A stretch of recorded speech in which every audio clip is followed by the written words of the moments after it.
السلام عليكم ورحمة الله وبركاته. الحمد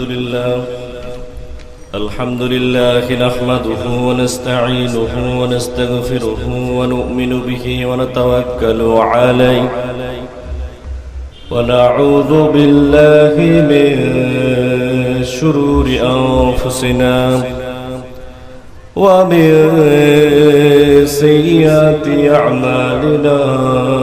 من يهده الله فلا مضل له ومن يضلل فلا تجد له وليا مرشدا. ونشهد أن لا إله إلا الله ونشهد أن سيدنا إيماننا قدوتنا حبيبنا وطبيبنا وطبيب روحنا محمد الذي أرسله بالحق بشيرا ونذيرا وداعيا إلى الله بإذنه وسراجا منيرا. فقد قال الله تعالى في كلامه المجيد والفرقانه الحميد. সকলে জবান খুলে একে আওয়াজে পড়ুন আউযু বিল্লাহি মিনাশ শাইতানির রাজীম। বিসমিল্লাহির রহমানির রহিম। ইন্নাল্লাহা ওয়া ملائكته يصلون على النبي يا أيها الذين آمنوا صلوا عليه وسلموا تسليما. اللهم صل على محمد وعلى آل محمد كما صليت على إبراهيم وعلى آل إبراهيم إنك حميد مجيد. اللهم بارك على محمد وعلى آل محمد كما باركت على إبراهيم وعلى آل إبراهيم إنك حميد مجيد. فقد قال الله تعالى في شان رسول الله صلى الله عليه وسلم أعوذ بالله من الشيطان الرجيم. بسم الله الرحمن الرحيم. كتب الله لأغلبن أنا ورسلي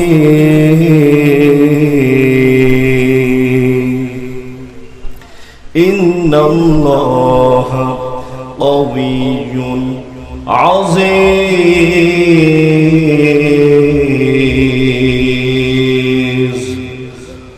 صدقت يا ربنا. عن عبد الله بن عمر رضي الله تعالى عنه قال قال النبي صلى الله عليه وسلم يأتي على الناس زمان يستمعون ويصلون في المساجد ليس فيهم مؤمن أو كما قال عليه الصلاة والسلام আমার যখন ফুরাবে দিন আসবে গহীন রাতি আমার যখন ফুরাবে দিন আসবে গহীন রাতি হে কো আল্লাহ জীবনে হয়ে চির সাথী আসবে গহীন রাতি জীবন নদীর দুকুল জুড়ে আসলে অমানিসা থাকবে না কেউ ঘোর আধারে একটু আলোর দিশা সেদিন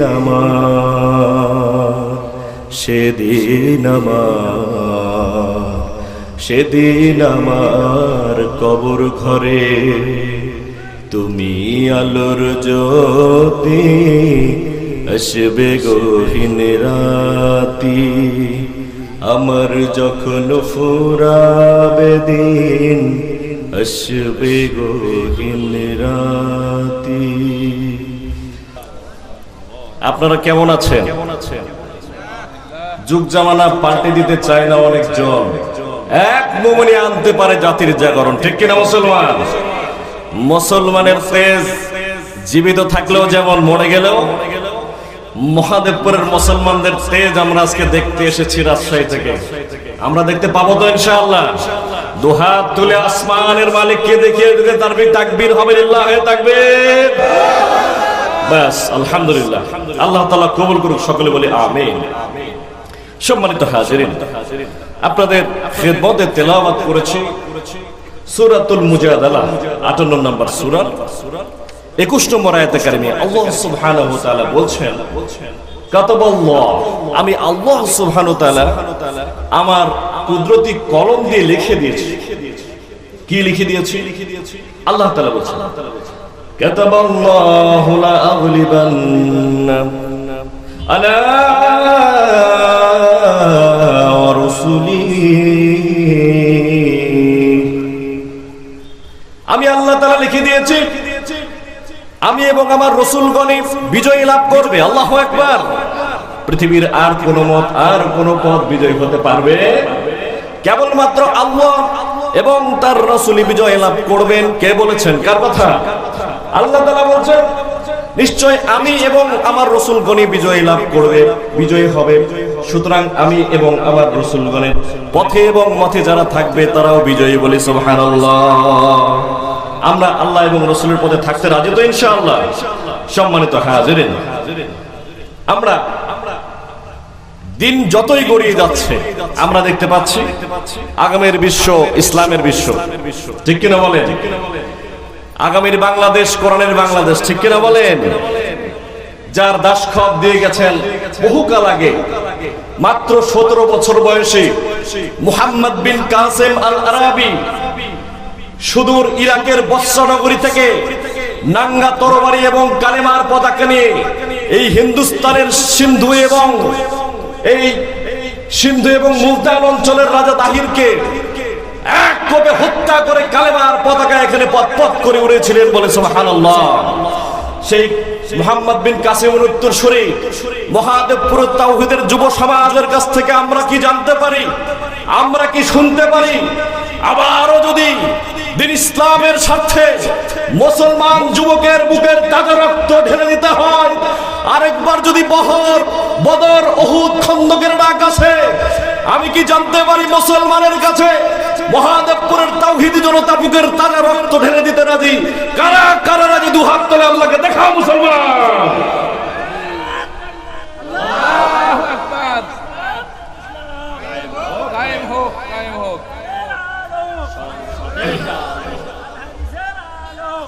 সংসদে জানো। আলহামদুলিল্লাহ, আলহামদুলিল্লাহ, আলহামদুলিল্লাহ বলেন। সম্মানিত ভাইরা আমার,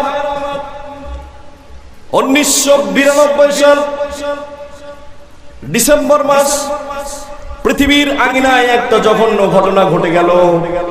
ভারতের অযোধ্যার মধ্যে সম্রাট বাবর রহমতুল্লাহি আলাইহি প্রতিষ্ঠিত বাবরি মসজিদটা ভাঙা হলো।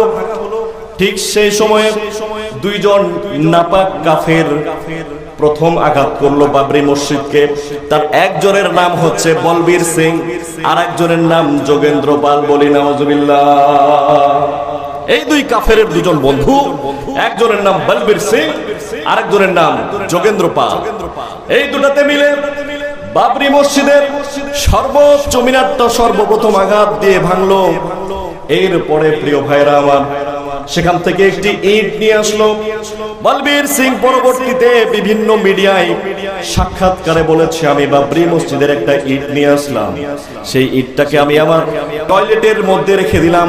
প্রত্যহ প্রতি ক্ষণে ক্ষণে যখনই আমি টয়লেটে যাই, ওই মসজিদের ইটের উপরে আমি প্রস্রাব করি। বলি নাউজুবিল্লাহ।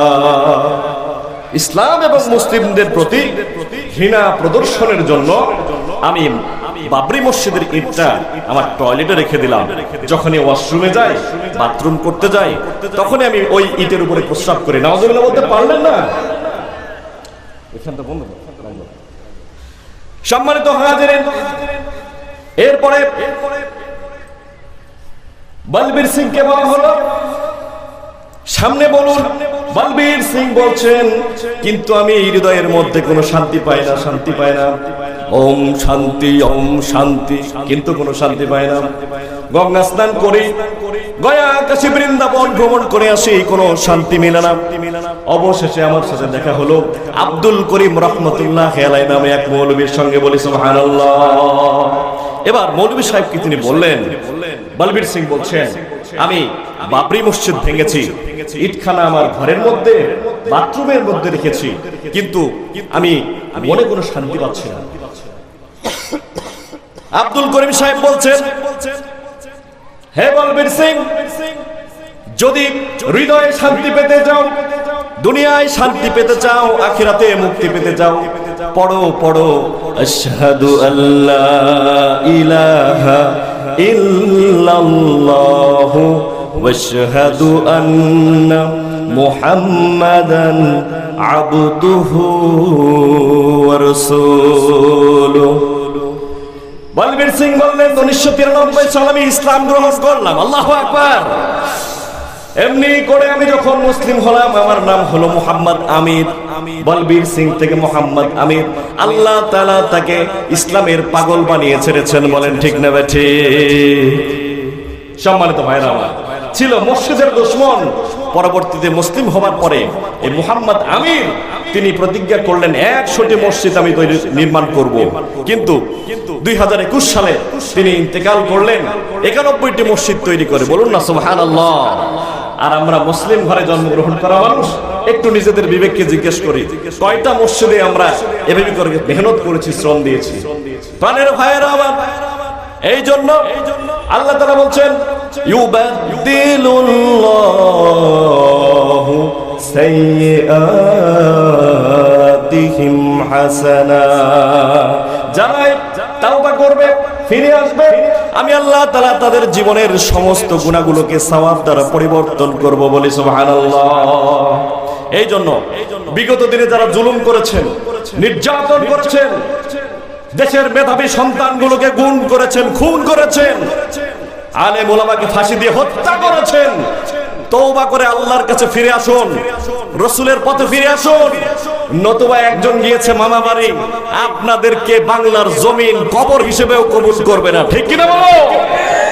সম্মানিত ভাইরা, আল্লাহ রাসূল হাদিসের মধ্যে বলছেন, عن عبد الله بن عمر رضي الله تعالى عنه قال قال النبي صلى الله عليه وسلم يأتي على الناس زمان يستمعون ويصلون في المساجد ليس فيهم مؤمن। আল্লাহ রাসূল বলছেন, এমন একটা জামানা আসবে, মানুষগুলো মাসাজিদ পূর্ণ করে করে সালাত আদায় করবে, কিন্তু লাইসা ফীহিম মুমিনুন, একজনও মুমিন থাকবে না। বলি নাউযুবিল্লাহ। গায়ে শিহরণ দেওয়ার মতো হাদিস। মসজিদগুলোতে তিল রাখার জায়গা থাকবে না, পরিপূর্ণ হবে মানুষে, কিন্তু একজন মুমিন থাকবে না। সাহাবীরা বললেন, ইয়া রাসূলুল্লাহ সাল্লাল্লাহু আলাইহি ওয়াসাল্লাম, ইমাম এবং মুয়াজ্জিমও কি বেঈমান হবে? আবার রাসূল বললেন, লাইসা ফীহিম মুমিনুন। আল্লাহু আকবার। মানে বোঝা গেল মুয়াজ্জিমও বেঈমান, ইমামও বেঈমান, মুসল্লিদের তো খবরই নেই। আল্লাহু আকবার বলে। আমরা গবেষণায় হয়রান হয়ে গেলাম, এই জামানাটা কখন? কারণ এখন মসজিদে মুসল্লির সংখ্যা বাড়ছে না কমছে? কথা বলেন না কেন, জোরে বলেন, বাড়ছে না কমছে? সম্মানিত হাজিরিন, যখন আল্লাহর নাম নেবেন প্রতি উত্তর করবেন, জোরে বলবেন। এই জোরে বলার জন্য ও এইটার আদেশ করেছেন আল্লাহ তাআলা। কিভাবে শুনবেন? আল্লাহ রাসূলকে বলছেন, ওয়া রাব্বাকা ফাকাব্বির। হে নবী, যখন আপনি আমি আল্লাহর নাম নেবেন জোরে নেবেন। পারবেন না ইনশাআল্লাহ? পারবেন তো ইনশাআল্লাহ? বলেন তো একটু আল্লাহু আকবার। প্রাণের ভাইরা আমার, মসজিদে এখন মুসল্লির সংখ্যা বেশি, অনেক সময় জায়গা রাখার, পা রাখার জায়গা নাই, জুতা স্যান্ডেল সরিয়ে নামাজ পড়তে হয়, ঠিক কিনা বলেন? কিন্তু লক্ষ্য করে দেখুন, আমাদের দেশে যারা সরকারি চাকরিজীবী, স্কুল কলেজ বিভিন্ন প্রতিষ্ঠান প্রশাসনে আমরা চাকরি করি, তাদের বেতন আসে সরকারি রেভিনিউ বা রাজস্ব থেকে, ঠিক কিনা বলেন? প্রাণের ভাইরা খুব মনোযোগ দিয়ে লক্ষ্য করবেন, আমরা অনেকেই ব্যক্তিগত ইবাদতের ক্ষেত্রে অত্যন্ত সচেতন। আমরা সালাত ঠিক মতো আদায় করি, অনেকেই যাকাত দিই, অনেকেই সিয়াম পালন করি, ঠিক কিনা বলেন? কিন্তু আপনি আমার কাছে বলেন, আমরা নিজেরা নিজের কাছে বলি, যদি আমাদের রিজিকের মধ্যে সামান্য একটু হারাম ঢুকে যায়, তাহলে ইবাদতগুলো কি ব্যর্থতায় পর্যবসিত হবে না? প্রাণের ভাইরা আমার, এক গ্লাস পানি, এই পানির মধ্যে যদি এক ফোঁটা কুকুর অথবা শুকরের রক্ত পড়ে, পানিটা কি আর হালাল থাকে? তেমনি সারা জীবনের ইবাদত কবুল হওয়ার শর্ত হচ্ছে রিজিকটা হালাল হতে হবে। আপনি আমি চাকরি করি সরকারি, পরিশ্রম করছি, বেতন পাচ্ছি, ঠিক কিনা বলেন? সবই ঠিক আছে, কিন্তু লক্ষ্য করুন, বাংলাদেশে মদের বার আছে না নাই? কথা বলতে হবে মুসলমান, আছে না নাই? আজীব দেশ, যে দেশের সংবিধানে বিসমিল্লাহ লেখা থাকে, সে দেশের আবার সংসদে মদের আইন পাস করা হয়, ঠিক কিনা বলে? এই মদের আইন পাস করার ফলে মদের বারগুলোর লাইসেন্স, মদের বার থেকে আসা রাজস্বের টাকা আপনার আমার চাকরির মধ্যে ঢুকে না? ঢুকে নাই? ঢুকছে না? ঢুকে নাই? ব্রথেলগুলো, পতিতালয়গুলোর রেজিস্ট্রেশন দেওয়া হয়, নাউজুবিল্লাহ বলবেন না? জোরে বলেন না নাউজুবিল্লাহ। পতিতালয়গুলোর রেজিস্ট্রেশন দেওয়া হচ্ছে। আমি তো পতিতালয়ে যাই না হুজুর, কিন্তু ওই পতিতালয়ের রাজস্বের টাকা সরকারি রাজস্বে জমা হচ্ছে, আর সেখান থেকে বেতনগুলো আপনার আমার রিজিকের মধ্যে আসতেছে। বলেন ঠিক কিনা? ঠিক কিনা? এগুলো চিন্তার এখন সময় এসেছে। মুসলমান, বাংলাদেশ জামাতে ইসলাম, জাতীয়তাবাদী দল বাংলাদেশ, লাঙ্গল, এই সেই লাফাল করে লাভ নাই, অবশেষে কবর প্রত্যেকের, ঠিক না বেঠিক? ঠিক না বেঠিক? কবরে যাওয়ার পরে কেউ দেখবে না জাতীয় পার্টি নাকি জামাত নাকি লাঙ্গল নাকি হাত পাখা, পেছনে আবার হাত পাখা আছে, দেখছেন তো? আবার মনে করেন এটা সেই হাত পাখা, হলেও সমস্যা নেই, আলহামদুলিল্লাহ বলি। প্রাণের ভাইয়েরা, এজন্য আপনি আমি এত মেহনত করে পরিশ্রম করছি, কিন্তু আপনার আমার রিজিকের মধ্যে কে যেন রাষ্ট্রীয়ভাবে হারাম ঢুকিয়ে দিচ্ছে, ঠিক কিনা বলেন? এজন্য সতর্ক হওয়া দরকার মুসলমান। এমন একটা রাষ্ট্র কাঠামো, এমন একটা রাষ্ট্র ব্যবস্থা কায়েম করতে হবে যারা এই বিষয়গুলোকে লক্ষ্য করবে, মার্ক আউট, ফাইন্ড আউট করবে এবং লাঠি মেরে এই সকল হারামগুলোকে সমাজ থেকে বিদায় করবে, ঠিক না বেঠে? আল্লাহ তাআলা আমাদেরকে সহিহ বুঝ দান করেন, সকলে বলে আমিন। প্রাণের ভাইয়েরা আমার, রাসূলুল্লাহ সাল্লাল্লাহু আলাইহি ওয়াসাল্লাম বলছেন, এমন একটা জামানা আসবে যে জামানায় মসজিদ গুলো ভরে ভরে মানুষ নামাজ আদায় করবে, কিন্তু একজন মুমিন থাকবে না। আমরা এসে দেখলাম, যদি আমাদের রিজিক গুলোর মধ্যে ছিটাফোঁটা হারামও ঢুকে যায়, আমাদের ইবাদত তো কবুল হয় না। বলেন ঠিক না ঠিক? এই জন্যই আমরা দোয়া করেছি, কোরআনের পাখিকে আমরা রাখতে পারি নাই, ঠিক কিনা মুসলমান? আমরা দোয়া করেছি, দেশের পুরোধা ব্যক্তিগুলোকে রাখতে পারি নাই। বড় আফসোস, এই মহাদেবপুরের কৃতি সন্তান হাফেজ মাওলানা আব্দুল আউয়াল, আমার আপন বড় ভাই, রাজশাহী বিশ্ববিদ্যালয়ের মেধাবী ছাত্র, 2014 সালে শাহ মখদুম হল থেকে গুম করা হলো। এরপরে ওয়ালিউল্লাহ ভাইকে কুষ্টিয়া ইসলামী বিশ্ববিদ্যালয় থেকে গুম করা হলো। এই ভাইগুলো কারা জানেন? এই ভাইগুলো দেশের সর্বোচ্চ মেধাবী ছাত্র ছিল, যারা পরবর্তীতে এই দেশটাকে ইসলামিক অনুশাসনের জন্য প্রস্তুত করত। এইভাবে করে প্রত্যেকটা কলেজ বিশ্ববিদ্যালয়কে ধ্বংস করার পায়তারা করা হয়েছিল, যাতে এই জাতি হারাম হালাল থেকে ভুলে অনেক দূরে সরে যায়, ইসলাম এবং তাওহীদ থেকে দূরে সরে যায়। ঠিক কিনা বলো? কিন্তু ইন্না বাতশা রাব্বিকা শাদীদ, আল্লাহর মায় দুনিয়ার মায় কেউ চিন্তাও করতে পারে নাই এভাবে আল্লাহ তাআলা সামান্য পিপিলিকার একেবারে সেই আবাবিলের দলের মাধ্যমে এত বড় হস্তি বাহিনী পরাস্ত করবে। ঠিক না বেটে? সকলে এই জন্য প্রাণ ভরে পড়ি আলহামদুলিল্লাহ।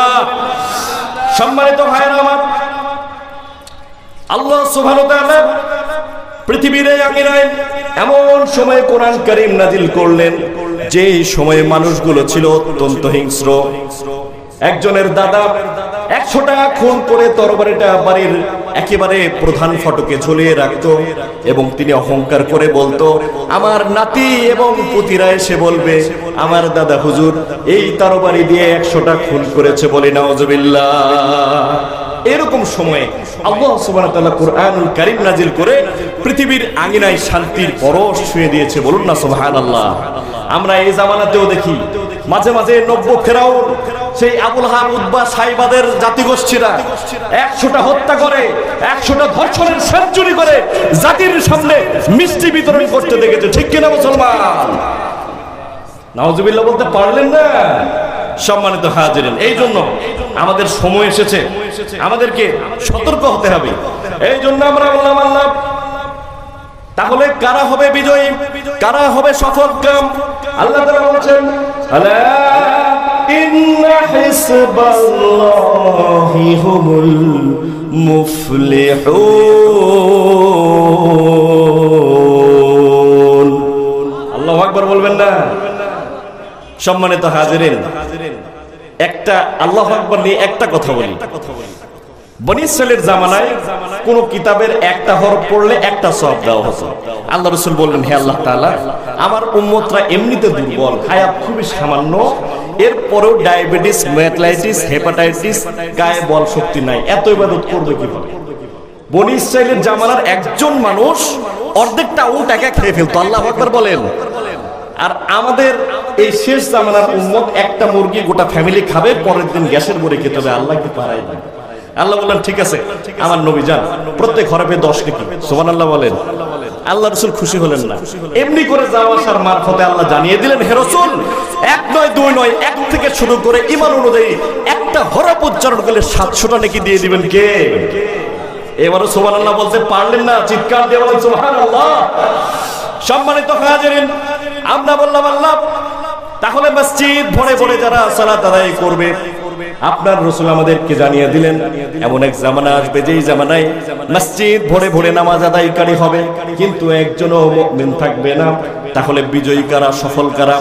আল্লাহ তাআলা বলেন, আলা ইন্না হিসবাল্লাহি হুমুল মুফলিহুন। আল্লাহ বললেন, নিশ্চয় আল্লাহর দল হচ্ছে বিজয়ী। আল্লাহু আকবার বলেন। আল্লাহু আকবার, আল্লাহু আকবার। আল্লাহ বলছেন শুধু আল্লাহর দল বিজয়ী। এই আল্লাহর দলের বৈশিষ্ট্য হচ্ছে 2টা। জোরে বলেন তো কয়টা? সবাই বলেননি, ইনারা মন খারাপ করেছেন। সবাই বলেন, আল্লাহর দলের বৈশিষ্ট্য কয়টা? আরো জোরে। এই 2টি বৈশিষ্ট্য সম্পর্কে আমি আপনাদের একেবারে একাডেমিক্স কথা 2টি বৈশিষ্ট্য সম্পর্কে বলে শেষ করবো ইনশাআল্লাহ। মাঝখানে একটু ঘটনা দেখি। রাসূল আকরাম সাল্লাল্লাহু আলাইহি ওয়াসাল্লাম বলেন, লিকুল্লি উম্মাতিন আমিনুন ওয়া আমিনু হাযিহিল উম্মাহ। আবু উবাইদা ইবনে জাররাহ রাদিয়াল্লাহু তাআলা, আল্লাহ রাসূল বলেন, প্রত্যেক কওমের মাঝে বিশ্বাসী মানুষ থাকেন, আর আমার কওমের মাঝে বিশ্বাসী মানুষের নাম হচ্ছে আবু উবাইদা ইবনে জাররাহ রাদিয়াল্লাহু তাআলা। সুবহানাল্লাহ বলেন। আবু উবাইদা ইবনে জাররাহ রাদিয়াল্লাহু তাআলা আনহু আল্লাহর রাসূলের জলিলুল কদর সাহাবী। তিনি বদর যুদ্ধে রাসূলুল্লাহর সঙ্গী হয়ে যুদ্ধ করতেছেন। রাবি বলতেছেন তিনি বীর দর্বে যুদ্ধ করছেন আর এগিয়ে যাচ্ছেন, কাফেরদেরকে একের পর এক খতম করছেন। হঠাৎ করে দেখা গেল আবু উবাইদা ইবনে জাররাহ রাদিয়াল্লাহু তাআলা আনহুর ঠিক সামনে একজন চাদর মুড়ি দেওয়া আচ্ছাদিত একজন ব্যক্তি আসছেন তাকে প্রতিহত করার জন্য, কিন্তু আবু উবাইদা ইবনুল জাররাহ তাকে আঘাত করছেন না, তাকে পাশ কেটে সরে যাচ্ছেন। সুবহানাল্লাহ। বারবার আবু উবাইদা ইবনুল জাররাহর সামনে ওই ব্যক্তিটি এসে দাঁড়াচ্ছেন, আবু উবাইদা ওনাকে পাশ কাটিয়ে পাশ করে অন্যদিকে যাচ্ছেন। একবার, দুইবার, তিনবার, বারবার, কিন্তু ওই চাদর আচ্ছাদিত ব্যক্তি আবার আবু উবাইদা ইবনুল জাররাহকে আঘাত করছেন। আবু উবাইদা প্রতিহত করছেন, একেবারে অপারগ হয়ে শেষ পর্যন্ত অনেকটা বাধ্য হয়েই আবু উবাইদা ইবনুল জাররাহ তাকে এক আঘাত করে দুনিয়া থেকে বিদায় করে দিলেন। বলি সুবহানাল্লাহ। যুদ্ধ শেষ হলো, আবু উবাইদা ইবনুল জাররাহ তরবারিটা মরুভূমির বালুতে গেড়ে দিলেন, আর তরবারির মুঠার উপর নিজের কপালটা ঠেকিয়ে দিয়ে ঝরঝর করে অশ্রু বিসর্জন করছেন। সাহাবীরা বলছেন, হে আবু উবাইদা কি হলো? আল্লাহর রাসূল বলছেন, তোমরা আবু উবাইদাকে কাঁদতে দাও। জানো নাকি আবু উবাইদা কাকে হত্যা করেছে? সাহাবীরা বলছেন, হে আল্লাহর রাসূল, আল্লাহ এবং তার রাসূল অর্থাৎ আপনি ভালো জানেন। আল্লাহর রাসূল বলছেন, তোমাদের কল্পনাকারীদের কল্পনাকেও হার মেনে যাবে। আবু উবাইদা ইবনুল জাররাহ তার কাফের মুশরিক পিতাকে হত্যা করেছে। সুবহানাল্লাহ। আল্লাহু আকবার। তার মানে বোঝা গেল, নিজের বাবা, নিজের সন্তান, এমনকি নিজের ভাই, যে কেউ হোক, যদি আল্লাহ এবং তার রাসূলের বিরুদ্ধচারী হয় তাহলে তার সঙ্গে সঙ্গ দেওয়া যাবে না, তার ওই কাজে সহযোগী হওয়া যাবে না। কিন্তু তা বলে পারিবারিক সম্পর্ক ছিন্নর কথা এখানে বলা হয়নি। পারিবারিক সম্পর্ক থাকবে, তবে সেখানে আমার বাবা মদের আইন, জুয়ার আইনের পক্ষে রয়েছে। হাদিস কি বলল? আমরা কি তাহলে বাবার পক্ষে থাকতে পারবো? কথা বলেন, মুমিন মুসলমান থাকতে পারবো? আমাদের ভাই এখন এমন একটা সংগঠনের সাথে জড়িত, সেই সংগঠন চায় বাংলাদেশে নারী নেতৃত্ব আসুক, বাংলাদেশের জেনাবা বিচার থাকুক, বাংলাদেশে পতিতালয় থাকুক, বাংলাদেশে মদের আইন থাকুক। সেই দলের সঙ্গে কি আমার যাওয়া ঠিক হবে? কথা বলেন, হবে কি হবে না? হবে। এই জন্য প্রাণের ভাইয়েরা, কবর নিয়ে চিন্তা করতে হবে। ফিকরুল মাউত, মৃত্যুর চিন্তায় আপনাকে আমাকে দুনিয়ার সমস্ত পদক্ষেপগুলো সঠিক নেওয়ার তৌফিক দান করবে, আপনাকে আমাকে সহযোগিতা করবে। বলি সুবহানাল্লাহ। প্রাণের ভাইয়ের আমার, এই জন্য আমাদেরকে দিন ধর্মের ব্যাপারে একেবারে আপোষহীন হতে হবে। এর কারণ পৃথিবী আপনার এবং আমার জন্য ঠিক তেমনি যেমন আগের জামানার মানুষের জন্য ছিলেন, ঠিক কিনা বলেন? সম্মানিত হাজিরিন, আমরা একটু আগে জানতে পেরেছি আমাদের আকাঙ্ক্ষিত মেহমান আল্লামা তারেক মনোয়ার হাফিজাহুল্লাহ, তিনি ইতিমধ্যেই মহাদেবপুরে অবস্থান করছেন এবং বিশেষ করে আমাদের একটি অতিথিশালা রয়েছে ঘোষপাড়ায় তিনি অবস্থান করছেন। সকলে একটু তাকবীর দিন, লিল্লাহে তাকবীর, আলহামদুলিল্লাহ। সম্মানিত ভাইয়েরা আমার, পৃথিবীতে এমন কোন কাজ নেই যে ভালো কাজ করতে গিয়ে আপনি বাধাপ্রাপ্ত হবেন না। আল্লাহ রাসূল সাল্লাল্লাহু আলাইহি ওয়াসাল্লাম পৃথিবীতে আগমনের পর সবচেয়ে প্রথম খুশি হয়েছিলেন তার যে চাচা ঠিক কালেমার দাওয়াত দেওয়ার পরে ওই চাচাই তার বিরুদ্ধাচরণ করলো। বলুন ঠিক না ঠিক? আবু জেহেল বলছিল, আমার বংশের একটা পুত্র সন্তান হয়েছে। দাসীকে ডাকলেন, ডেকে বললেন, 100টা উট মানুষের মাঝে বিলিয়ে দাও জবাই করে। সুবহানাল্লাহ বলেন। অথচ সেই আবু জেহেলই যখন আপনার আমার কলিজার টুকরা নবী রাহমাতাল লিল আলামিন সিদ্দিক আকবর জনাব মুহাম্মদ রাসূলুল্লাহ সাল্লাল্লাহু আলাইহি ওয়াসাল্লাম যখন বললেন লা ইলাহা ইল্লাল্লাহ মুহাম্মদ রাসূলুল্লাহ, সঙ্গে সঙ্গে সমস্ত আক্রমণ, আক্রোশ এবং আঘাতের কষাঘাত আপনার আমার রাসূলের উপরে একের পর এক আপতিত হতে থাকবে। এই জন্য আমাদের এই পথে, আল্লাহ এবং তার রাসূলের পথে আমরা পদাঙ্ক যদি অনুসরণ রাসূল এবং তার সাহাবীদের করে থাকি, একের পর এক বাধা আসতে পারে, জেল আসতে পারে, জরিমানা আসতে পারে। তবে কিনা যারা আল্লাহ এবং তার রাসূলের দলে আছেন, আল্লাহর ভাষায় তারা হিজবুল্লাহ, আর আল্লাহ বলছেন নিশ্চয়ই হিজবুল্লাহ তারাই হচ্ছেন সফলকাম। বলি না সুবহানাল্লাহ।